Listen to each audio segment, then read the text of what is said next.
Өнгөрсөн 30 жилийн буруутан улс төрчид мега төслүүдийн ачаар дахин мэндэллээ.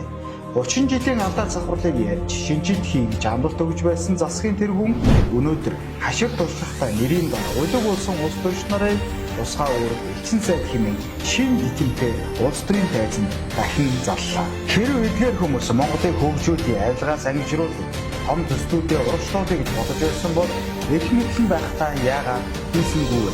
Намрын их хоёр, Меромбын голд, Санжийн баяр, Баатрын батар, Минт сайхан, их сайхан их мэд хүмүүс өөр өөрсдийн цаг үедээ бодлого тодорхойлж явсан гэдгийг Монгол түмэн эрх биш магтаагүй. Зорилго нь юу байв?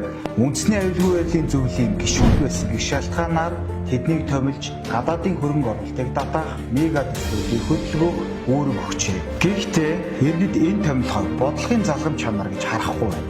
Харин эрх мэдлээ хадгалах шинэ арга гэж харж байна. Асуулт бас дахин асуулт. Хэрвээ туршлагатай хүмүүс гэвэл улс төрийн нөлөө орсны улмаас элчин сайд болж чадаагүй гадаад иргэн яамд олон жил ажилласан мэргэжлийн дипломат бишгүй байдаг. Тэд улс төрийн карьеранд дуудсан эдгээр хүмүүсийг бодвол жинхэнэ мэргэжлэн.